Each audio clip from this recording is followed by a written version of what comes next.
Discutir con respeto no es fácil, lo sé, pero si lo intentas, lo vas a aprender. No es pelear, no es gritar, es razonar y argumentar. ¿Estás a punto de entrar en una discusión con un fanático? Prepárate porque no se trata de cualquier charla.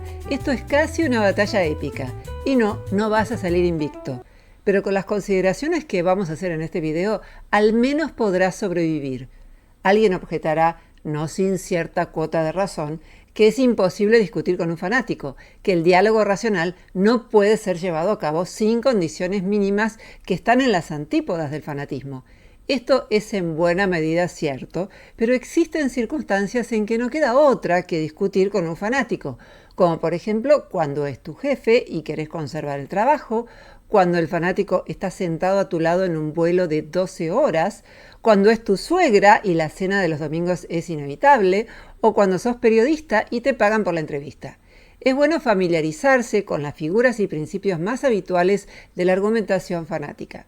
Vamos a analizar algunas estrategias que suele usar la persona fanática y a compartir tácticas con las que es posible enfrentarla. El fanatismo es una actitud de apasionamiento y defensa extrema de una idea, creencia o causa. Las personas fanáticas suelen ser intransigentes e intolerantes ante la perspectiva de los demás. Defienden sus ideas con vehemencia y pasión exagerada. No aceptan críticas y dividen el mundo en dos: ellos y los demás. No consideran matices y presentan toda diferencia como radical. Suelen ser autoritarios y querer imponer sus ideas a los demás. La Ilustración, y en particular uno de los filósofos que la inspiró, Voltaire, identifica al fanatismo centralmente con ciertas corrientes extremas de la religión. Lo describe como un celo ciego y apasionado que surge de creencias supersticiosas y produce hechos ridículos, injustos y crueles, sin vergüenza ni remordimiento de conciencia, pero además con algo semejante a la alegría. El fanatismo no sería más que la superstición llevada a la práctica. El fanatismo adopta muchas formas: dogmatismo, intolerancia, fundamentalismo, integrismo, extremismo autoritario, violencia, y se ejerce en los campos más diversos: político, religioso, social, hasta con la corrección del lenguaje, o incluso en el debate sobre cuál es el mejor alfajor. La diversidad de perspectivas es deseable y la unanimidad es deseable cuando es un consenso genuino y no se impone por la fuerza. Pero cuando una idea se admite como dogma indiscutible, se convierte en algo puramente formal, muerto. El fanatismo se basa en el principio de que se puede y se debe imponer la verdad si es preciso, incluso mediante la violencia, y quien disienta debe ser convertido o liquidado. Pero ¿de dónde saca el ortodoxo la seguridad de que solo él posee la verdad? Decir yo poseo la verdad argumentativamente es poco satisfactorio. El principio básico del fanatismo es una proposición difícilmente discutible. La verdad merece un estatuto especial frente a todas las doctrinas falsas. Voltaire, que hay que tener en cuenta que vivió en un siglo de gran intolerancia religiosa, escribió que uno de sus ejemplos típicos es la proposición que dice que hay que obedecer a Dios antes que a los hombres. Si se une eso, dice, con yo tengo la verdad o yo sé lo que Dios quiere de mí, ya están sentados los requisitos para que aparezca el fanatismo. Pero desde ya que además del ámbito religioso hay fanatismo en la política, el racismo, el nacionalismo y en otras esferas ideológicas. Quien defiende una ortodoxia suele creer que su verdad se impondrá por sí misma, incluso sin pruebas, por su profunda eficacia, toda vez que alguien haya tenido la ocasión de tenerla ante sus ojos con claridad. Por eso los herejes aparecen como sujetos maliciosos que actúan mal a sabiendas. Para el fanático no hay personas equivocadas, solo gente mala que difunde falsedades a sabiendas. Todo aquel que haya contemplado la verdad, piensa el fanático, quedará prendado de ella. El fanático podrá hasta proponerse obligar a ser felices a las personas.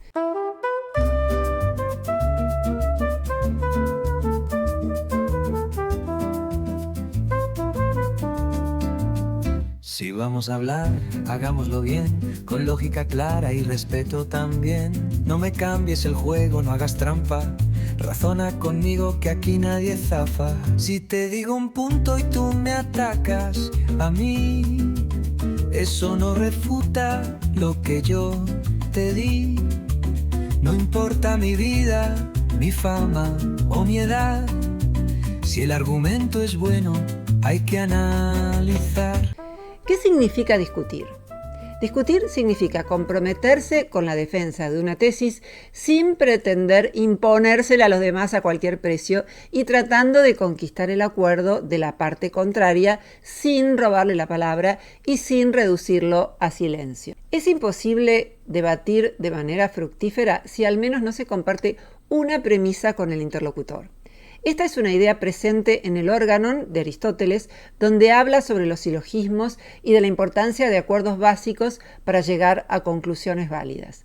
La idea de que no se puede discutir si no se está de acuerdo parece una paradoja, pero compartir al menos una premisa es fundamental. Por ejemplo, cuando alguien quiere argumentar a favor de la tesis de que no deben tomarse drogas, presumiblemente aportará el argumento de que las drogas arruinan la salud y acortan drásticamente la vida. Esto, junto a la hipótesis de que nadie quiere arruinar su salud y abreviar su vida, constituye la base de la argumentación, el punto de acuerdo. De esta base se sigue la conclusión defendida.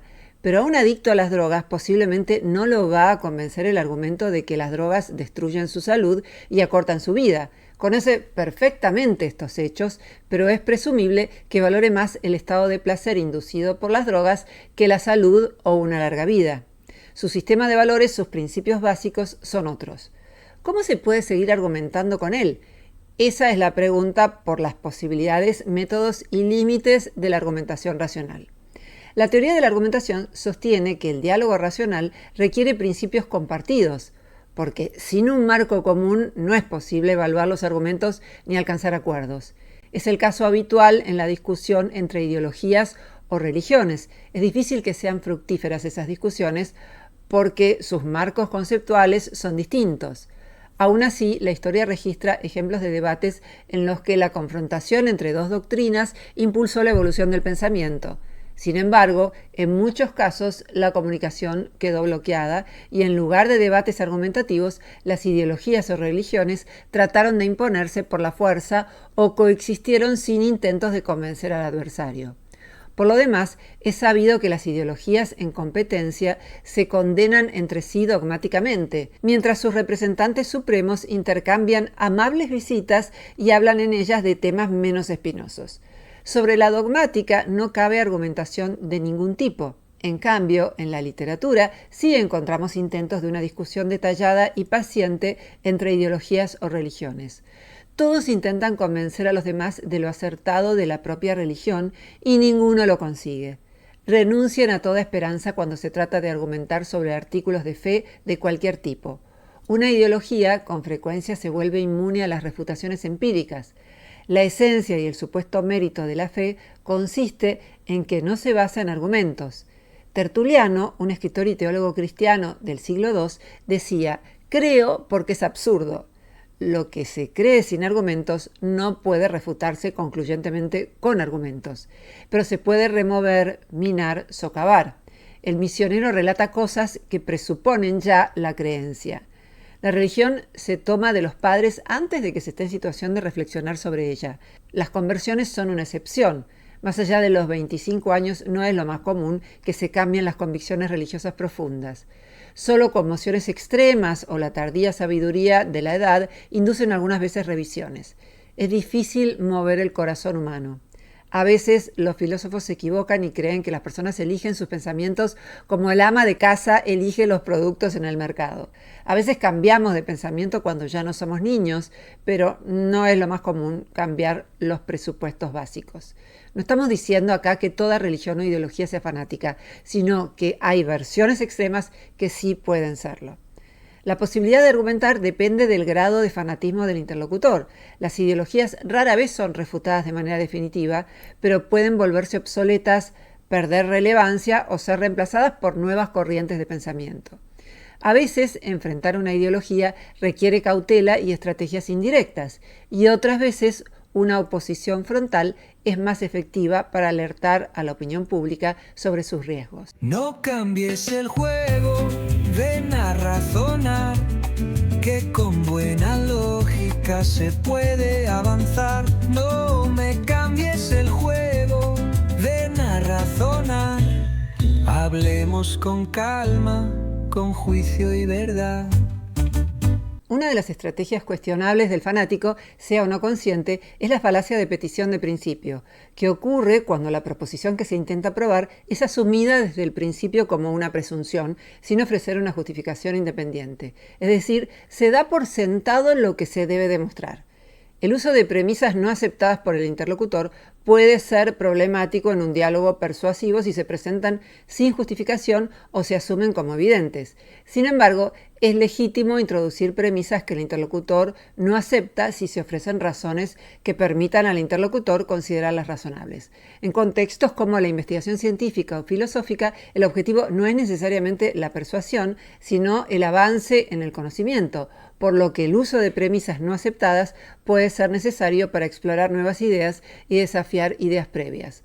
Una presunción puede aceptarse provisoriamente sin una justificación completa, mientras que una aserción requiere defensa si es cuestionada. Por ejemplo, el fanático dice: el sistema educativo es excelente, porque si no lo fuera, no tendríamos tantas personas con carreras universitarias exitosas. El interlocutor responde: pero también hay muchas personas con títulos que no encuentran trabajo. Sigue el fanático: esto es porque no siguen el sistema correctamente. Si lo hicieran, serían exitosos. La premisa de que el sistema siempre funciona está aceptada sin cuestionamientos, independientemente de la evidencia en contrario. Complementariamente, es importante utilizar los espacios de acuerdo. Otro recurso es incorporar al propio discurso las objeciones que podría realizar el interlocutor, algo en lo que los filósofos medievales eran expertos. No porque un grande lo diga es verdad, revísalo bien, ve la calidad. Que sea doctor, que sea un campeón, no hace que tenga la justa razón. Así fue siempre, me quieres contar, pero el tiempo cambia, no hay que estancarse más. Si el mundo ha cambiado y hay otra visión, busquemos razones, no solo emoción. No inventes posturas que yo nunca di, eso no es justo, no es debatir. Si vamos a hablar con lógica, al fin responde a mi idea, no a un falso perfil. Una figura argumentativa muy utilizada por los fanáticos, aunque no solo por los fanáticos, sino especialmente por los fanáticos, es la retorsión, la retortio. Consiste en responder a un argumento utilizando las mismas palabras o estructura del argumento del interlocutor, pero dándole un giro que las vuelva contra él. Es una especie de respuesta en espejo usada mucho en debates y diálogos ingeniosos. Un ejemplo clásico: alguien dice: el dinero no da la felicidad. Claro, dice el otro, pero la pobreza tampoco. Aquí la segunda persona toma la afirmación original y la invierte, creando una réplica efectiva y directa. La retorsión puede ser válida si señala una contradicción o incoherencia, pero un fanático suele usar la retorsión para descalificar o evadir un argumento sin refutarlo, dándole la vuelta de forma simplista o agresiva. Aquí va un ejemplo. Alguien dice: el líder que apoyás ha cometido muchos errores y cae en contradicciones. Respuesta fanática: ¿y acaso los tuyos son perfectos? En este caso, en lugar de responder a la crítica concreta, el fanático desvía la atención usando la misma estructura, pero sin aportar nada relevante, solo creando una ilusión de contraataque. En este caso también es una falacia ad hominem tu quoque, significa falacia contra la persona, vos también. El otro también cometió el mismo error, pero eso no implica haber justificado el error del primero. En vez de ir al meollo del conflicto, se desvía diciendo que la parte contraria también comete la misma falta. El enfrentamiento, dice Adelino Catani en su libro Los usos de la retórica, no es solo entre argumentos y discursos, sino también entre individuos. Es un poco como en el cuento de Borges Guayaquil, en el que dos historiadores compiten para ir a una celebración, y la lucha no solo involucra los argumentos y los discursos, sino también a las personas, sus egos y sus ambiciones. Se puede responder a la retorsión formulando el argumento inicial de forma más clara y detallada, agregando más evidencia, datos o ejemplos. Esto refuerza la postura inicial sin tener que responder directamente a la retortio. Por ejemplo: entiendo tu punto, pero me gustaría volver a lo que mencioné antes. los datos que muestran una tendencia clara hacia este problema. También se puede responder a la retortio con preguntas abiertas, que son las que no se responden con un sí o con un no, sino que requieren explayarse para ser respondidas. Las preguntas pueden poner en evidencia inconsistencias o puntos débiles de la argumentación. Por ejemplo, entiendo tu perspectiva, pero me pregunto, si esto fuera cierto, ¿cómo explicas tal cosa? Si hay dos caminos para interpretar, elige el bueno con caridad. No busques maldad donde no la hay. Comprende primero, responde después. Discutir con respeto no es fácil, lo sé, pero si lo intentas, lo vas a aprender. No es pelear, no es gritar, es razonar y argumentar. Otro recurso del fanático es el de repetir cuestiones sobre las cuales no se ha reflexionado mucho. Aunque sean falsas, a fuerza de repetirlas, habrá muchos convencidos. A los primeros cristianos se los acusaba de devorar bebés. Algo semejante proclamaban a su vez los cristianos de los judíos. ¿Cómo puede uno demostrar que no ha comido niños y no ha profanado hostias? Pero quien se defiende a menudo permite que su adversario le imponga su argumentación. Alguien podría objetar, pero ¿qué puede hacer el atacado excepto defenderse? Es posible, eventualmente, demostrar la falsedad de afirmaciones concretas, pero acusaciones nebulosas, como que los judíos en ocasiones profanan secretamente hostias y beben sangre, son más difíciles de refutar. Se puede cuestionar las fuentes y, en el mejor de los casos, un contraataque podría orientar la atención hacia otros caminos. Cuando se difunden calumnias sin razones, difícilmente se puede poner coto mediante razones. Esta estrategia se vincula con el argumento ad nauseam. Es una falacia lógica en la que un argumento se repite tantas veces que se da por válido sin realmente probar su veracidad. El objetivo es agotar al interlocutor hasta que acepte la idea por cansancio más que por evidencia. Se responde el argumento ad nauseam señalando que no se están aportando nuevas evidencias o razonamientos y que la repetición no lo hace más válido. También se puede decir, parece que estás repitiendo tu punto sin ofrecer razones nuevas. Si tu argumento es tan sólido, ¿por qué no respondiste a las críticas previas? Como resulta evidente, irritarse y elevar el tono de voz o utilizar frases despectivas que descalifiquen de mala manera al interlocutor mediante una falacia ad hominem contribuye a generar violencia en un diálogo o en un debate. El ideal del espíritu de una discusión leal y útil está en este intercambio entre el sabio indio Nagasena y Menandro, el rey griego. Dijo el rey Menandro: «Noble Nagasena, ¿querrías sostener una discusión conmigo? Ciertamente, oh rey, si deseas discutir como un sabio, mas no si lo que quieres es discutir como un rey». ¿Y cómo discute un sabio, noble Nagasena? La discusión del sabio incluye explicar y envolver, convencer y conceder, se producen acuerdos y desacuerdos. El sabio nunca se irrita. En favor de la discusión serena, no solo habría que tener en cuenta consideraciones éticas como el respeto a la diversidad de creencias, sino también argumentativas. En un debate, el interlocutor más persuasivo es el que lo conduce sin hostilidad. La actitud hostil reduce las posibilidades de consenso, a menos que el orador ya cuente de antemano con el auditorio a favor. En estos casos, el consenso no se produce gracias a la hostilidad, sino a pesar de ella. La audiencia interpreta como un signo de debilidad los ataques no justificados. Se piensa que cuando los argumentos se han agotado, se imponen los modos del corazón, el impulso desmedido y la respuesta de los instintos. Cuando el interlocutor ofende, lo más persuasivo es mantener la calma. El iracundo se cocerá en su propio fuego o bajará el tono de voz y retomará el diálogo. Y si no lo hace, es difícil que pueda tener lugar un buen diálogo en ese contexto. Ante el auditorio resulta más persuasivo el interlocutor que sabe dominarse. La interpretación paranoica es el argumento que supone que detrás de determinados sucesos hay algo más que una desafortunada casualidad. Quienes padecen esta manía persecutoria interpretan cualquier acontecimiento imaginable como una gran conjura en contra de ellos. Los chillidos de un niño, una llamada telefónica equivocada, un queso mohoso, Los dictadores que no alcanzan de inmediato sus objetivos ven sabotajes en todas partes. Lo que ocurrió no es casual, detrás hay intención, método, sistema, plan, una conjura universal. Y esto es algo que trae consecuencias, hay culpables. Por ejemplo, se inventa una conjura judía universal.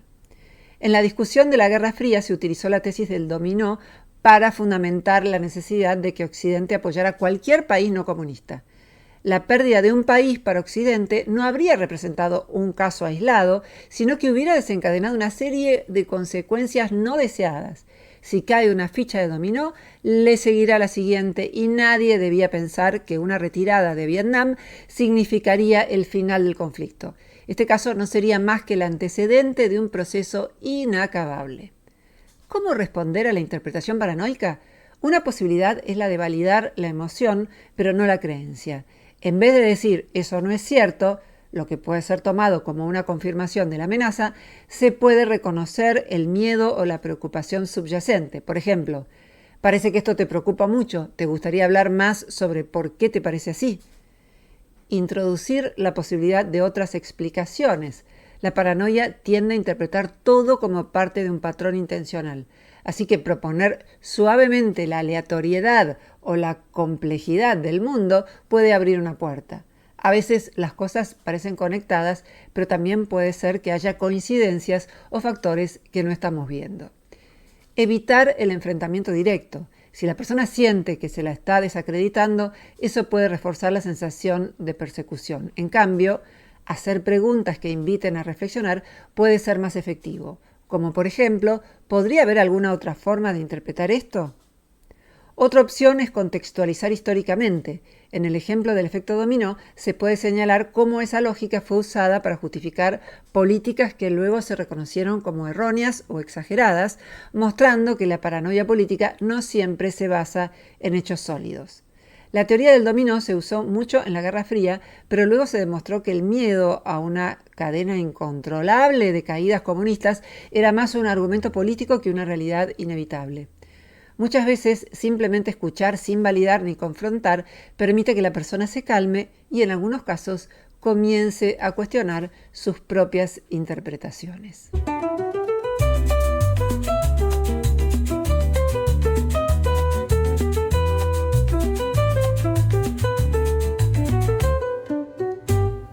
No dejar hablar al otro es lo más característico de una incomunicación. Hablar los dos al mismo tiempo.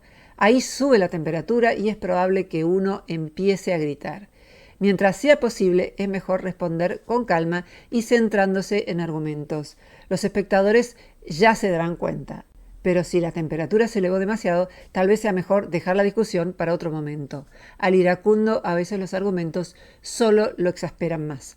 Una opción ante el maltrato es ignorarlo y responder a la cuestión sustantiva, no explicitar que el otro fue agresivo. Si hay espectadores, el fanático quedó en evidencia.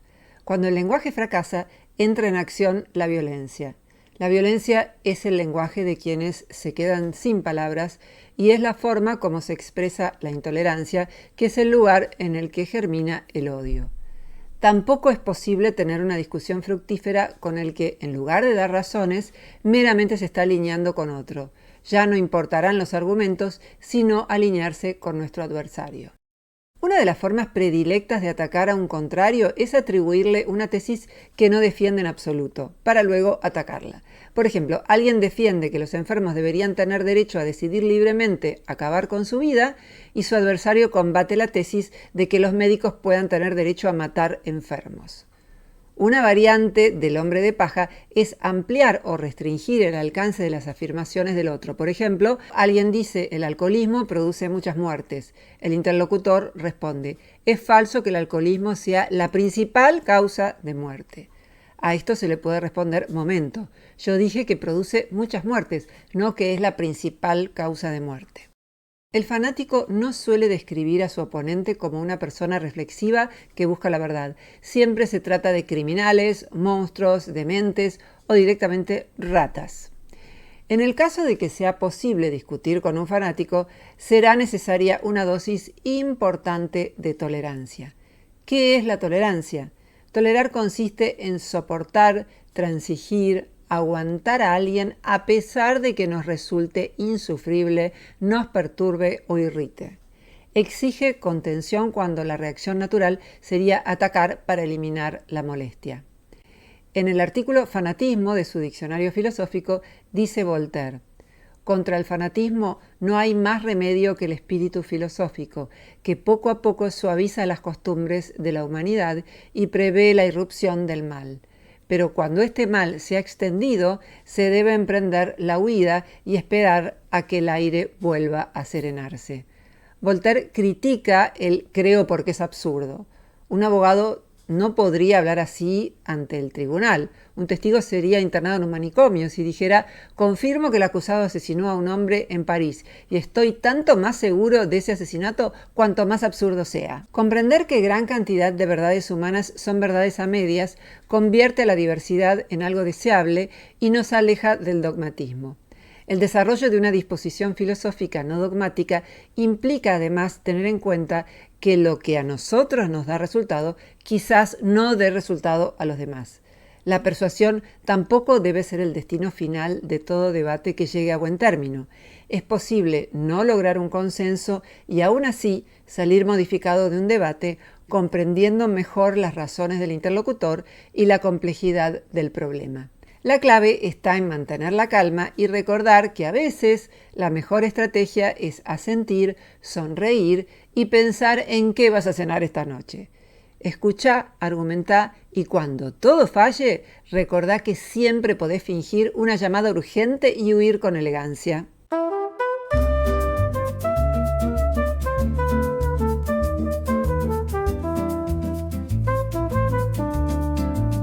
Si vamos a hablar, hagámoslo bien, con lógica clara y respeto también.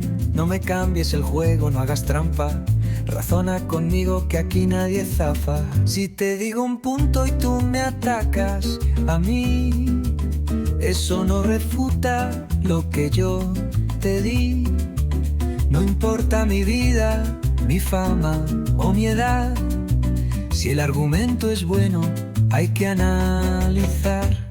No cambies el juego, ven a razonar, que con buena lógica se puede avanzar. No me cambies el juego, ven a razonar, hablemos con calma, con juicio y verdad. No porque un grande lo diga es verdad, revísalo bien, ve la calidad. Que sea doctor, que sea un campeón, no hace que tenga la justa razón. Así fue siempre, me quieres contar, pero el tiempo cambia, no hay que estancarse más. Si el mundo ha cambiado y hay otra visión, busquemos razones, no solo emoción. No inventes posturas que yo nunca di, eso no es justo, no es debatir. Si vamos a hablar con lógica al fin, responde a mi idea, no a un falso perfil. Si hay dos caminos para interpretar, elige el bueno con caridad. No busques maldad donde no la hay, comprende primero, responde después. Discutir con respeto no es fácil, lo sé, pero si lo intentas, lo vas a aprender. No es pelear, no es gritar, es razonar y argumentar.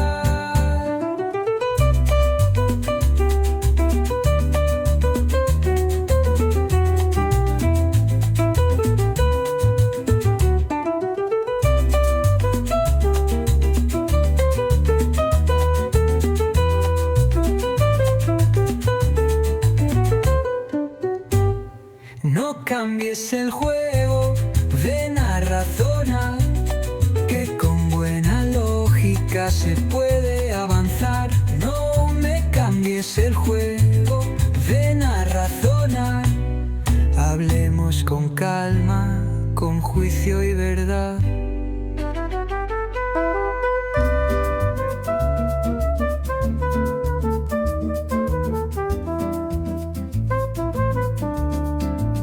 Si vamos a hablar, hagámoslo bien, con lógica clara y respeto también. No me cambies el juego, no hagas trampa, razona conmigo que aquí nadie zafa. Si te digo un punto y tú me atacas a mí, eso no refuta lo que yo te di. No importa importa mi vida, mi fama o mi edad. Si el argumento es bueno, hay que analizar. No cambies el juego, ven a razonar, que con buena lógica se puede avanzar. No me cambies el juego, ven a razonar.